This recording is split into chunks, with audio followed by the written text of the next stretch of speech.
Welcome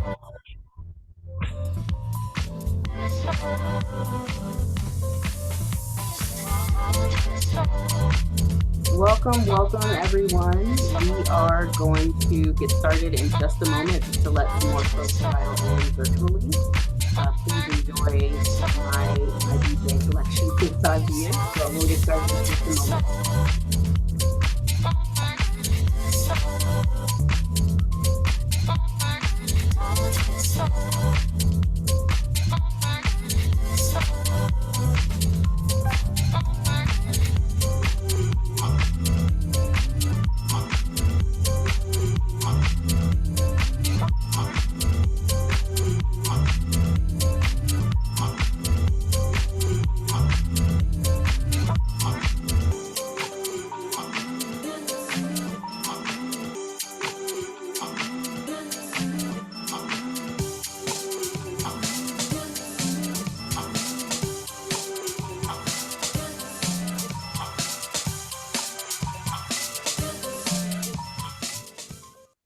All right.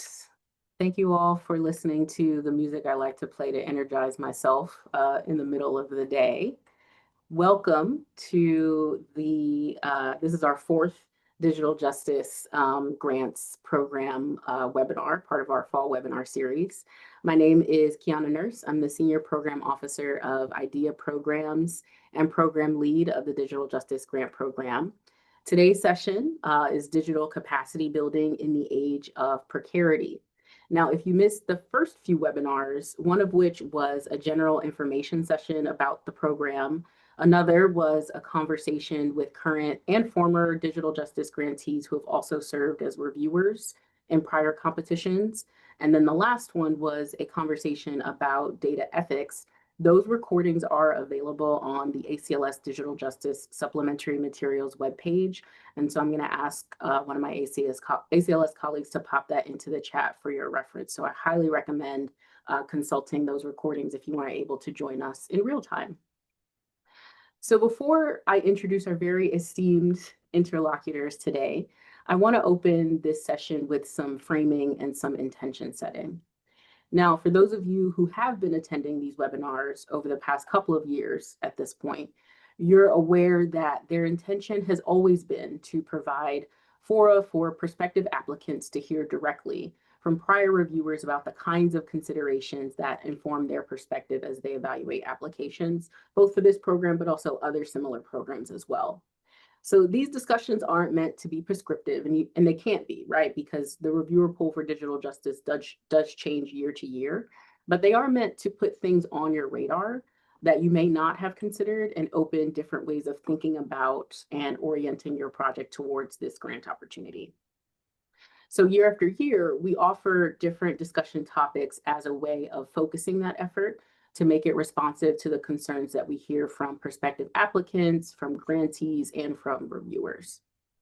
Now, in 2023, in our first webinar series, we offered 2 sessions on capacity building, one for startup projects applying for seed grants, and then another for established projects applying for development grants. And we offered these sessions specifically because capacity building and the myriad of activities that can constitute it within digital projects, that was added as an explicit funding priority and also an evaluative measure to the program. So if you looked at any of the funded projects, you'll see that they have a significant capacity building element, whether that's pedagogical projects that train students in digital humanities methods as a key feature of the project's content building practice, that is also look like publicly engaged projects that develop new technological infrastructure with community partners. And that's also look like trans-institutional projects that connect scholars across academic and cultural heritage institutions. But a lot has changed since 2023, which is probably the understatement of the century. And there aren't as many resources available specifically for justice-oriented digital work, at best. And at worst, there's an outright hostility that scholars are now encountering for pursuing such work. And so, given that it seems like the deck is increasingly stacked against folks, I wanted this session to revisit what capacity building in this current moment might mean. because I want to dispel the anxiety or the pressure that capacity building means you must do more with even less. I don't want that to be the message that you leave this session with today. We don't want people to think that they alone have to find a creative way to save digital humanities at your institution, even as, you know, entire departments are being shuttered, graduate students aren't being admitted, and it feels like everything is in flux. We're not thinking about capacity building in those terms. Instead, and I've tried to mention this in previous sessions, capacity building as it exists in this program is grounded in a redistributive and a reparative practice of equity. And we coach our reviewers to understand it that way as well. So that when you're responding to the prompts related specifically to capacity building, what you're actually doing is giving reviewers an assessment of your own local, institutional, and community contexts, and making the case for why grant funds are needed in that context, and what those funds will do to make this work more accessible in all the nuanced ways that that might entail. So with that sort of general framing around, you know, what capacity building means as an ethos for this program, I want to introduce our interlocutors for today. So the first person I'd like to introduce is Mary Emma Graham. Mary Emma Graham is Distinguished Professor Emerita at the University of Kansas and an American Book Award recipient. She founded the History of Black Writing in 1983. Known for high-impact initiatives promoting research, teaching, and public engagement in literary studies, she has published 12 books, including The House Where My Soul Lives, The Life of Margaret Walker, which was published by Oxford in 2022. The History of Black Writing's collaboration with the African American Studies Publishing Without Walls, also known as Afro-PWW, is now based at the University of Illinois at Urbana-Champaign, and it has also just announced a new set of digital publications from participants in its innovative Black Book Interactive Scholars Program. And I should note that HBW is now based at Indiana University and currently directed by Aisha Hardinson. Our next interlocutor is Jennifer Giuliano. Jennifer Giuliano is a white academic living and working on the lands of the Miami, the Pokagon Band of Potawatomi, Way, and Shawnee peoples. She currently holds a position as professor in the Department of History and is affiliated faculty in both Native American and Indigenous Studies and American Studies at Indiana University, Indianapolis. Welcome.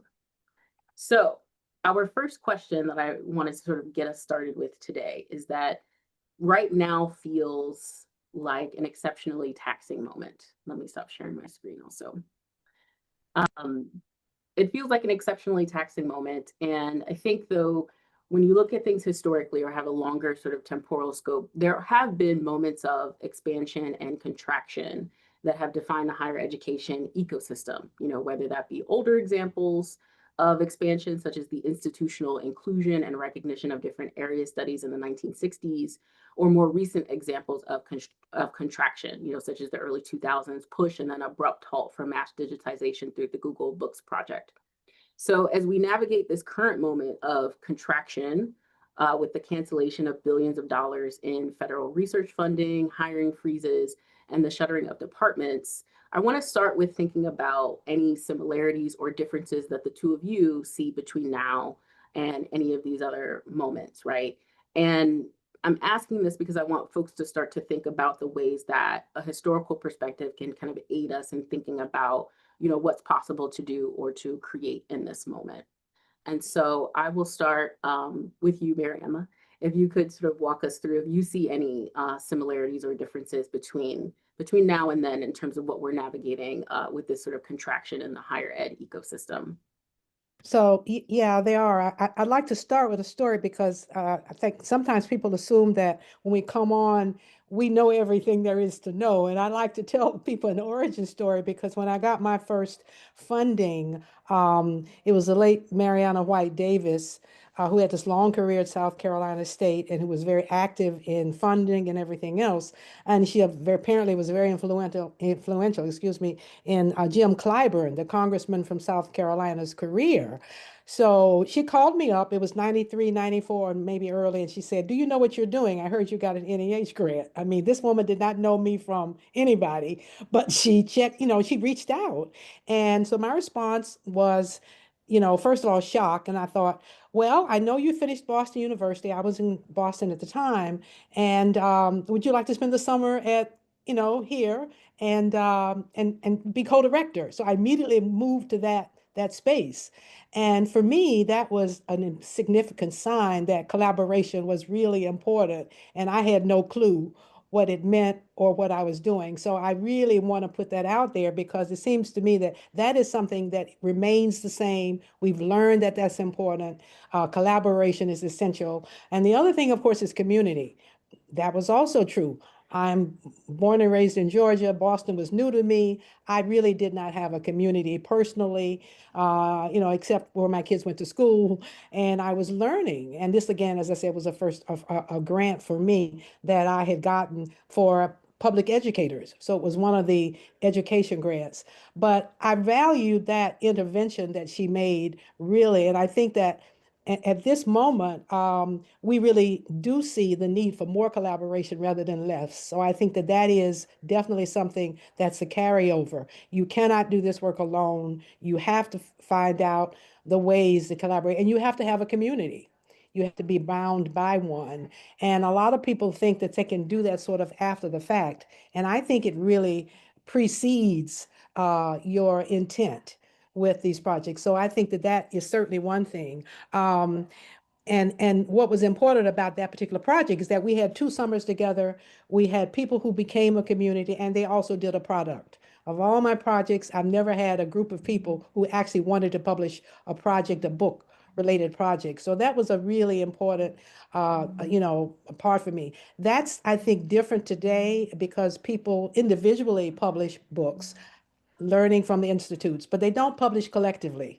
And I love that idea of a collective publication. And one of those publications was by the woman who had tapped me on the shoulder and said, did I know what I was doing? Because she had started teaching in the 1940s. So we actually have an essay in her book that talks about teaching in a one-room schoolhouse in the 1940s and how you adapt to different learning abilities and styles and ages. And so for me, that again was an experience that I think you don't get unless you understand the importance of collaboration and community. Now, what's different? I think that one of the unfortunate things about the digital environment is that we have more isolation. And I think that trying to find community in a situation where there is much more projected and expected isolation because you got to do your work, you got to learn the portals, you got to figure out what to do, does make it hard. Obviously, the money is an issue. The money has disappeared, but I think the isolation is perhaps more damaging because you don't recognize what other people can bring to the table, particularly if if you're a first time, I'd say, applicant for a proposal, and many of you know that you have to do it multiple times. That's kind of the story of fundraising, and now it's just more competitive. So what's also different, I think, is that there are more sort of private and startup and capacity building grants that there used to be. And I think we don't always know what they are. And that is a problem we're going to have to address. I'm here at a meeting now on the East Coast, and I've learned the names of 2 or 3 other grants that I'd never heard of before. And I try to stay current. But there are smaller foundations, I think. I mean, not giving millions of dollars, but they are giving funding for specific kinds of things. So I think we do have a landscape that has opened up some, even though other things have shut down and have been very different. I think that the last thing I would say about that is that we probably have to now, I think, pay more attention to sort of predecessors in terms of who are the people who've done things before. I learned, for instance, there were things I started early in the 80s. I was using language that I didn't even understand. And that was the reason my first grants were denied. Nobody knew what I was doing. Uh, they call, people would call me up, NEH, even like, what are you trying to do? Because I really didn't have a clear idea. There was no word called digital humanities at the time. This was, of course, was in the early 80s. But it does seem to me that early models give us something to learn from. And I'm happy to share with people some of the reports from those early models because earlier Office of Education was funding some of the work that we do now. And it's interesting to look at what those people did and how they got their work accomplished and how it sort of fed into the universities where they worked or the communities where they lived. But it was not the funding that we have really lost. It was really funding from other sources, or it was a way in which the Office of Education itself and other entities that treat education were doing. So I think we've lost some things, but we've gained some things that I don't think we want to, paint a blank canvas there when we think about it. So I'll stop there and let Jennifer take it over. Thanks. So I think to build on what, Mary Emma's, I think, really good answer about what's there in the past is, when I look at the similarities between previous instances of what's going on and today, I think value-driven work is really one of the shared similarities, a clarity about what value we have of a project, the value we have of a community, the value we have as a humanities discipline. I really do think that sort of a shared ethos and a collective sense of value and an agreement about what our values are within the communities we work in is really sort of a shared similarity that still exists. I think, the other thing that's a similarity that still exists is the pressure to adopt technology for the sake of the technology. There's a lot of conversation today about, why aren't you using AI? Why aren't you using this? Why aren't you using AI? That and I think back, like Mary Emma, I'm old enough to live through the Second Life era. I've lived through, multiple online player gaming that we were all supposed to be doing. I've lived through, as Kiana pointed out, the mass digitization era where everything had to be digitized. And I think, one of the things that's interesting about thinking about those similar pushes is that the projects and the people that did the best work in those areas were the ones who were actually really truly committed to those technologies enabling their community. And I think that's the biggest thing that I see as a similarity is that, doing something just because others are doing it doesn't bear out in the scholarship. It doesn't bear out in the community. It doesn't bear out in the project. But those who actually are utilizing the technology to carry forward the goals, the collective goals of a community are the ones that are most successful and bear the most fruit across the board, across time. I do think one of the biggest differences right now, though, is, this is, I think, the first real time we've seen the full devaluing of higher education as a whole, and the notion that knowledge is somehow a bad thing.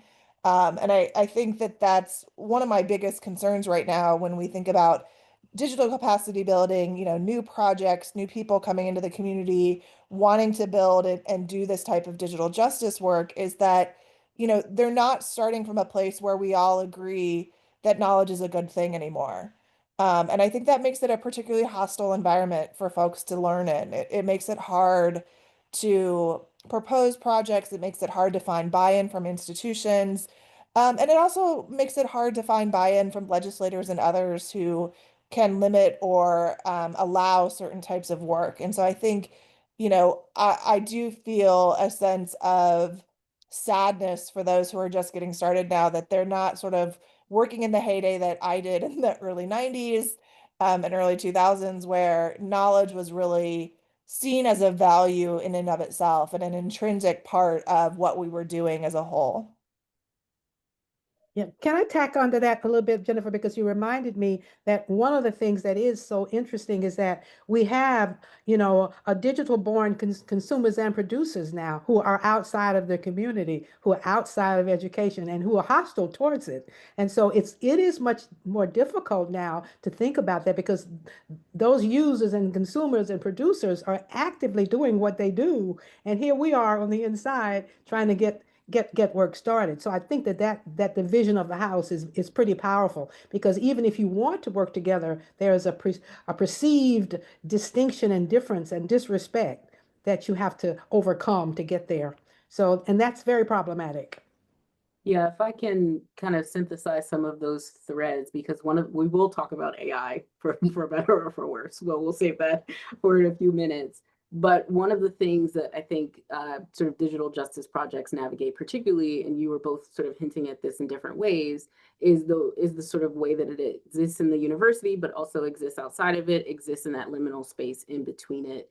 And I think that's just by virtue of the work, right? Like the types of communities that are centered in these projects. We have had a really great session, I think last year, we talked about community sort of partnerships and forming those community partnerships through digital projects. So also recommend that recording on the site as well.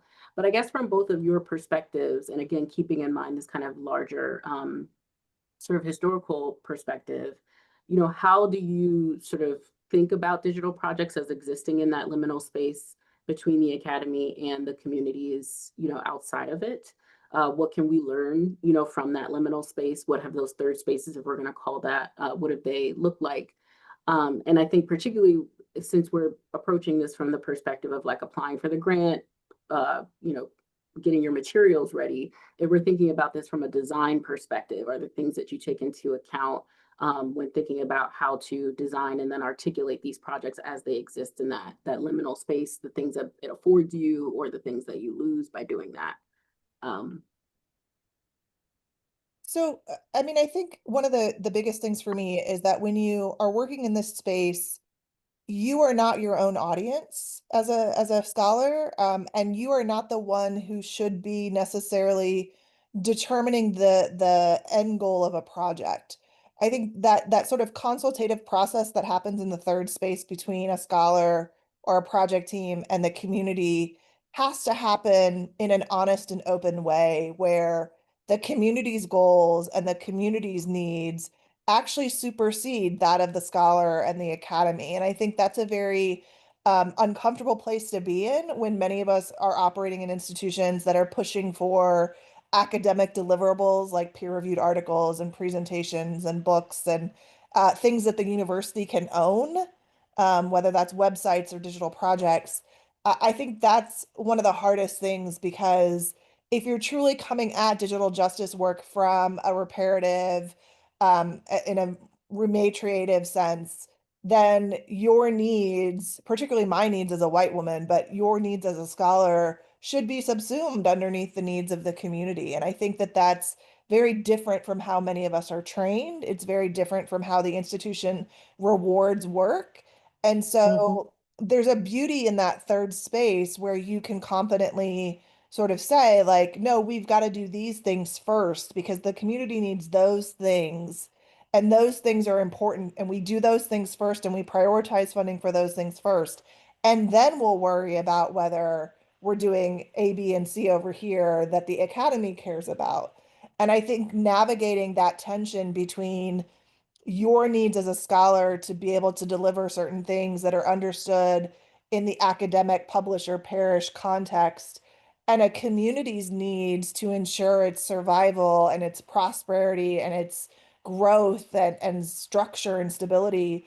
I think that's a very long-term commitment. And I think that's the biggest thing I would say about that third space is that the best projects for me are the ones who look at community projects and digital justice projects as a career-long, Mhm. career-wide commitment.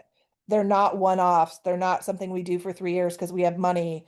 They're true commitments for the life of the scholar. And I think that's one of the things that for me resonates very strongly across the digital justice projects is that you're committing to relationships. You're not just committing to outputs. Mhm, mhm. So an example, I guess, and thank you, because this picks up right where you leave off, Jennifer. An example of an experiment that we conducted. My last before I retired, and of course halfway through my retirement, I we partnered with the Afro PWW project at University of Illinois Champaign-Urbana. And I mean, I want to thank, and give a shout out for Marilyn Thomas Houston because she had the vision to create a curriculum that had the most popular portals, teaching curriculum, but it also went from teaching to learning to production. And in fact, we were learning as we were doing this. So we had cohorts. She had the training, the models, but she also partnered with Illinois iOpen, which is a publishing network. And what we found is that, and we invited people to apply and they got stipends.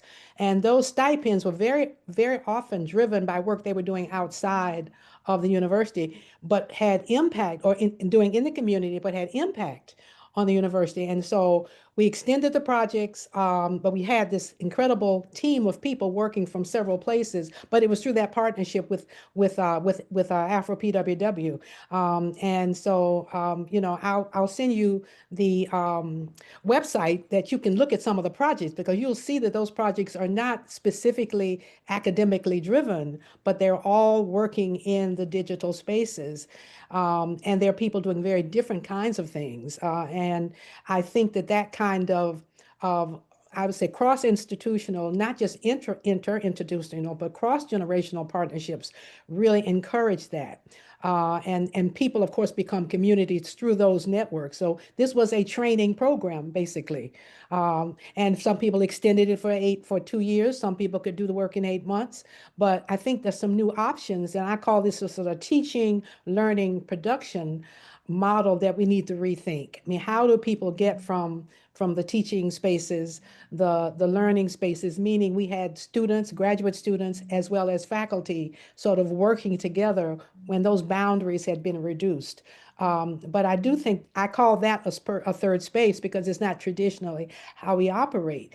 People join a network when they are in school or thinking about changing careers even, but they want to think about what that career means. So I think the third spaces have to be seen in some different kinds of ways.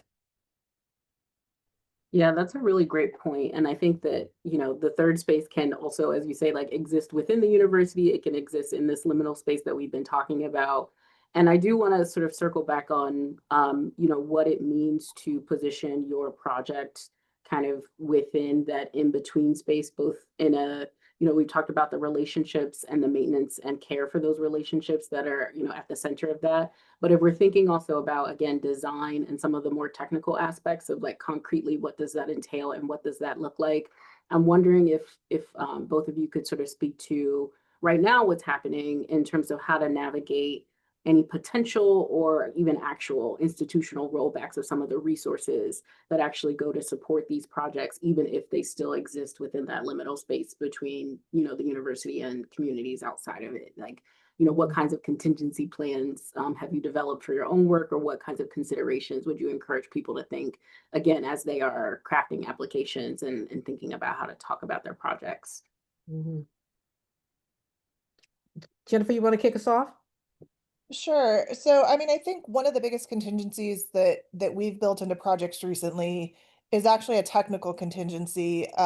The institution that I work in, IU Indianapolis, has decided to enforce not only universal brand guidelines, but wants the ability to have a say in content that's available on URLs on servers that come from the university. So I run a project called Discover Indiana, which is hundreds of mobile tours basically throughout the state of Indiana that we've built with partners from throughout the state, libraries, archives, museums, historical societies.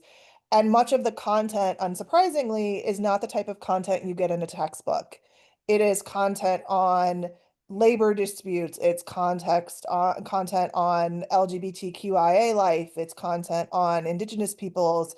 It's very much to supplement a lot of the historical narratives that are given throughout the state about who Indiana is and who lives in Indiana and what's happening. And the university sent us through an email the other day that basically said, if you have a URL that ends with our suffix, we expect that it will align to all of these new guidelines. Here are all the new guidelines according to the state of Indiana, which includes something called intellectual diversity, which is what they're calling, I guess, a conservative, supportive viewpoint. And unsurprisingly, a lot of our content violates that because we're not talking about the upside of white supremacy or things like that. So we actually have moved our entire site, our entire project off of campus servers, off of institutional servers. We have it hosted separately with a third party. We still direct the URL to our content offsite, but as of right now, there is no longer a link between our servers and the content because of this. And I think that that's one of the biggest concerns, or one of the biggest sort of strategies that I think projects need to be thinking through, which is institutional priorities change, whether they're political changes, whether they're economic changes, and knowing what you're going to do if they start wanting to charge you for things they haven't in the past, or they start wanting to have a say in your content, or they're concerned about X, Y, and Z. Having a fallback position, where do you move your project next, or what outputs can you make that don't rely on the university, I think is a really smart strategy when you're designing your project now, is to have those fallbacks already in mind, so that you're not surprised later on when you get an email that says we want to charge you $1,000 an hour for something, or whatever. So we had, I guess, a fortunate experience in working with the University of Illinois, because the Illinois Open Publishing Network has a relationship with the university, but it's really part of the University of Illinois Press. And so it is experimental. And so what we did was I guess we a combination of what people expect. That is, there were the major platforms people were learning in, whether it was Omeka or Scalar or Pressbooks or OJS. We were learning those conventional forms through a training program. But then we also added, and this was something that came late, and it was very fortunate, what we call developmental editors, because our goal was to give people opportunities to actually publish through this process. So it was independent on the one hand, and the members of the various teams that were again getting stipends to do this had the training. They had products, but they were vastly different. But we did not have as many of the constraints, because we did operate within those portals, or people brought ones they wanted to use. We would find experts who could assist them in getting their projects ready for production. The biggest problem, I will say, is that the critique. That was where we ran into some snaps. People who were submitting projects for publication but did not feel that the feedback that they got was sufficient, or was, I should say, appropriate is probably the better word. But because we were operating again with a publisher itself, which didn't have the same constraints that the university imposes. And these cohorts were independent people who came and applied for the stipend, and therefore were not under the constraints of the university. So I think we were just lucky in that regard. I don't know. There is an effort to make some adjustments to this project, to this collaborative project between Illinois and HBW, but I don't know where that funding will come from. But apparently new foundations are coming above board, and ones that I just never heard of. But I think that these are two different situations, but interesting models to think about. Yeah, thank you both for sharing those, because I think, part of the capacity building sort of thread of this is obviously technical, and as much as it is also relational, and we'll talk a little bit more about the intellectual as well. But as promised, we have to talk about the elephant in the room, which in this case is AI. And I'm not quite sure what kind of narratives people have absorbed about this tool, but the way that I have seen it sold is usually a tool that it says we can produce, you can increase productivity and efficiency because it's able to do seemingly tedious tasks at scale, right? And as much as that's sort of one of the positives, it's also deeply criticized. And so there's kind of emerged this binary way that we understand this tool, what it can do, what it can't do. But even amongst, there are some digital justice grantees that have appropriately and effectively incorporated things like machine learning into their projects to generate new insights into their work. And so, not in the spirit of reifying that binary, but in the spirit of sort of laying out different types of considerations that you would urge folks to think about if they are considering using AI in their projects. What should some of those things be from your perspective? And I would also add that this is a question that we actually asked the interlocutors who appeared on our session on data ethics. So for those in the audience, if you're curious about other perspectives on this or additional perspectives on this, you should check out the recording from that session as well. But yes, considerations that you would urge people to think about if they're thinking about incorporating AI into their projects. Well, I'll be brief in there because we have AI training. We have opened at the University of Kansas, which is where I retired from. We've opened spaces in the English department, for instance, to give people ways of rethinking the courses that they are producing. And that's where much of this discussion that I have been listening to and that I have been interested in hearing. I think I'm too old school to go whole hog on that, I'll be honest. And because I did not want to appear to be too interested because I'm retired and I didn't want to be asked to do anything, especially to join somebody in a grant to do that. But we are incorporating, I think, that into the model. I can't say much more because I said I've kept a little bit of distance from it, but I do think it's worth the investigation that is going into it as I see. The university also seems to be opening up some space for that, and that's another what I call strategic move you sometimes have to make. What you have to give something to get something, and so if they're going to give you something, some funding at the university level to do a study on that, to get some projects undergoing, it sometimes I think can work. But my experience, as I said, is more is to look before you leap. People who are taking this into consideration, and I think that there are some questions, and there has to be space for those questions to be answered honestly and openly. So as Dr. Nurse knows, I am an AI refuser, for a variety of reasons, and I'll give you a couple of considerations that I think about. One is an ethical consideration. Most commercially available large language models like Claude and ChatGPT and Anthropic, the things like that, utilize copyrighted material as their base for the learning algorithm, including my own. I've had 4 books and numerous articles taken, and I say taken because they were never released officially, and utilized as core material to train the large language models. And I have real ethical questions. If another person had read those materials, it would be one thing. But when we're talking about a computer ingesting millions of books and millions of things and then using that content to answer questions, is that an ethical form of plagiarism or not? Because I really do feel like it's plagiarism.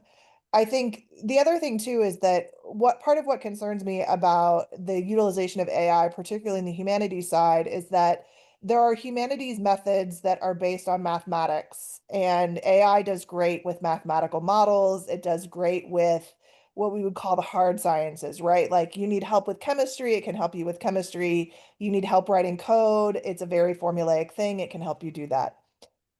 AI doesn't think on its own though. And I really feel like one of the questions a digital justice project has to ask is, does the tool that we are using match the values of our community? Mm. And AI, not only because it is taken, particularly from underrepresented folks without financial recourse, but also because it overwhelmingly impacts underrepresented communities when it comes to things like climate and energy usage. I don't think it aligns to the values of most of the communities that I work with. And I've had conversations about things like rising energy costs, about data centers going in here in our city, and about the fact that they're overwhelmingly being built in Black communities and that they're buying and forcing out people. And the ethics of that for me are particularly problematic in a digital justice space. So I think you have to have a conversation with your project team first about, what is it that we're trying to replace? What is it that we're trying to make more efficient? And is that a matter of making things easier, or is that a matter of subverting the values of a project in order to get someplace just because we think we need to get there? One of the things I say to people a lot is that I teach and I research because I want to learn. And part of learning is struggling. Part of learning is trying to understand. Part of learning is trying to problem solve. And if I'm dependent on an AI to summarize my thoughts or to generate my prompts or to provide overviews or to analyze hundreds of pages of writing from 19th century explorers, I'm not the one learning. I'm not the one becoming familiar. I'm not the one that's grappling with those materials. And so I think when we think about digital projects, particularly in the digital justice space, it really is a question of what are you trying to learn? And I think the key knowledge production for me is that the projects that are most successful using AI in the digital humanities are projects that are using it for things like computer vision, where the scale and the scope is enabled by the AI, but the actual knowledge production is not necessarily, right? Like it's the ability to process millions of images or to subdivide millions of images or to place millions of images on a map, but a human being still has to go through and do all of that data work and do all of that verification. So, I embrace the fact that we want to try new technologies, but I think for me, I always start from a place of does this technology actually fit with the values of our project and the goals that we have? And 9 times out of 10, it's somebody saying, well, I just wanted to experiment with it because everybody keeps telling me it's easier. Well, what is it making easier? So I'll end with this because I enjoy studies. There's a recent study that just came out of Switzerland saying it actually makes people less intelligent, that utilizing Mm, AI encourages them to stop thinking. reading. And they Yeah. found people who use AI on a regular basis actually stop thinking in their day-to-day life and come out less cognitively flexible than they were when they began the day. And I think a lot about that, that like cognitively flexible is how we still stay healthy as human beings. And what does it mean that we're outsourcing that to something else? Mm. I can't say any more behind that. Yeah, I want to sort of echo the idea that you presented of sort of making sure that the tool that you use sort of falls in line with the values of the project, because that is something that's at the heart of this program of what makes projects, successful in the application cycle, versus not, of that sort of degree of intentionality and care in terms of the kinds of tools and platforms that folks are choosing to use.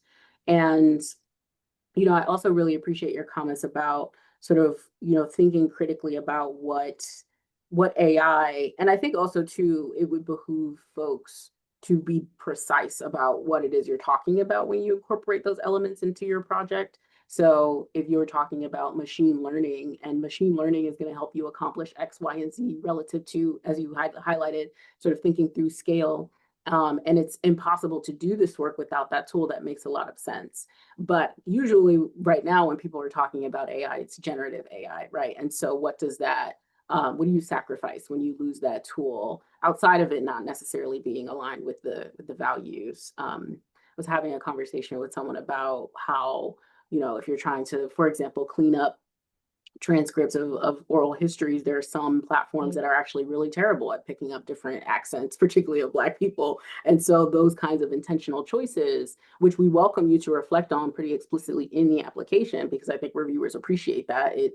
They have that question anyway, so might as well explicitly answer it in the materials that you present. Those are all sort of considerations that I think, folks, it would be great for them to be thinking about. So can I just say that at the end of the day, though, what you were saying, Jennifer, if it doesn't fit, because I'm looking at the last cohort of projects we did with our partners with Afro PWW, and these projects would not fit.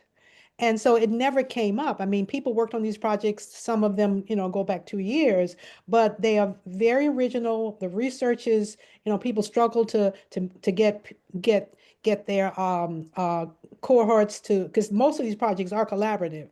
But the struggles that people went through, I don't think people were willing to let go of them in a way that just erased the need for close, careful consideration and connecting the dots.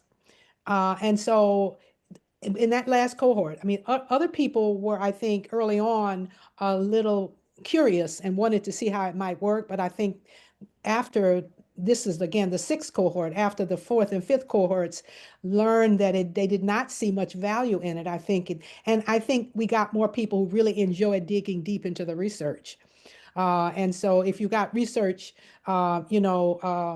supportive people, and you've got a network who's helping you move the work along, I think that the need for AI does not seem as urgent. And so I think that's where the teaching, learning, production, a developmental editor model seems to be useful because people are forming learning community, new kinds of learning communities. It's when they're doing that. And I'm a big fan of the learning community.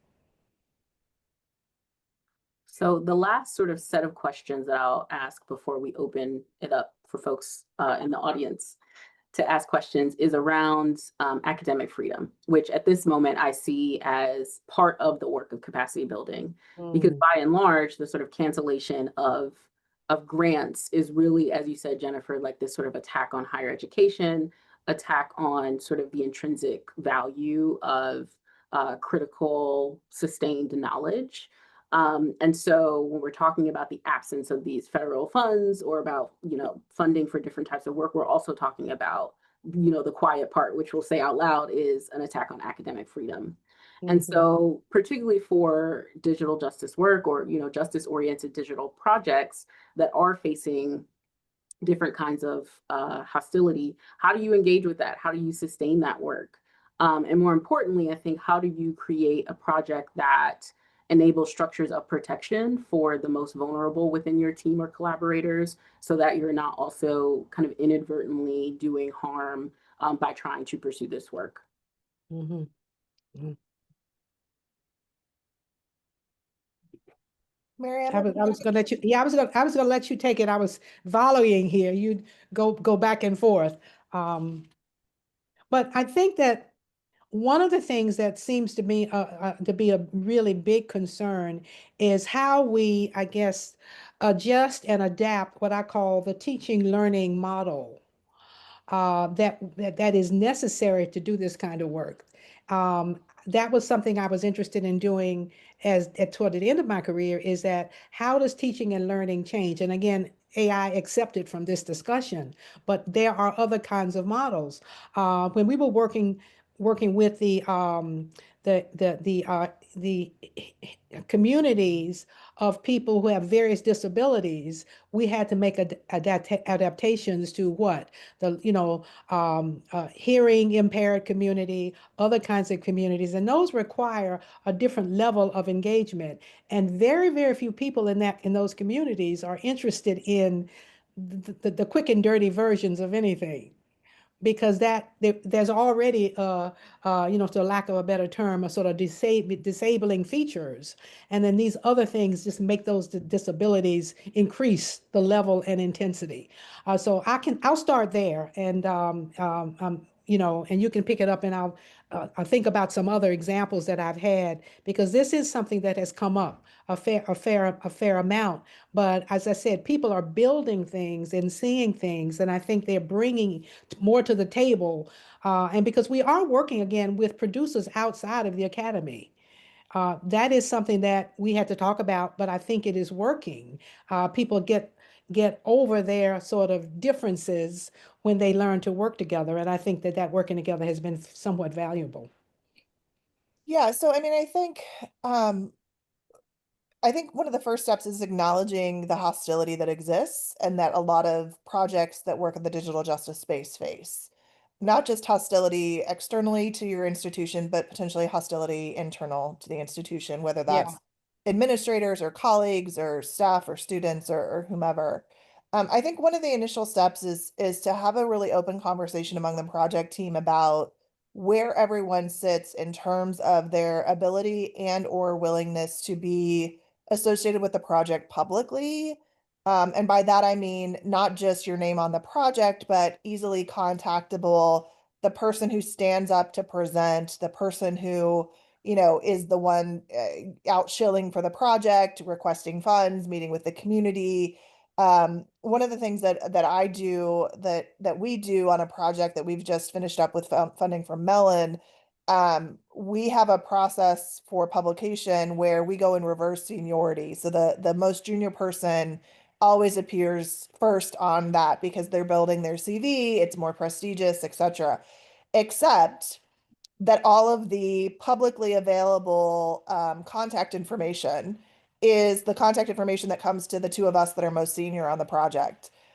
We filter out the complaints, we filter out the concerns, we ensure that the time that our more junior, underrepresented colleagues spend on the project is a space that is safe for them.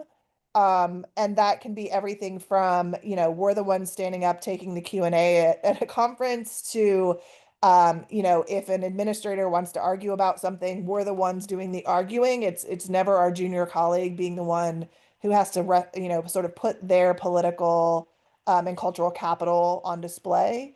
So I think that's an important first step in a project is to be very honest. Do you have visa holders? Do you have people who are untenured?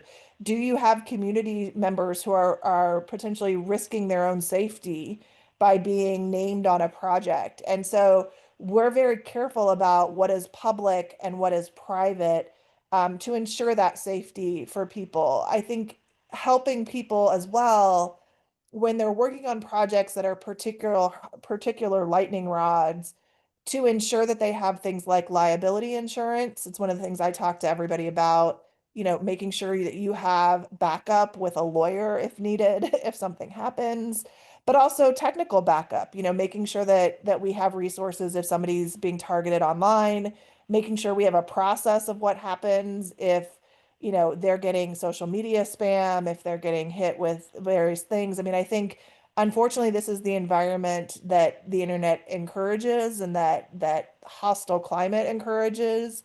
And so thinking about these things from the outset, where the hope is we never need them, the hope is that we never have to use them, but we have those processes and we have those procedures in place so that if they have to be triggered, it's not a we've got to figure it out right now kind of situation. It's a let's pull out this document, we're ready to go kind of situation.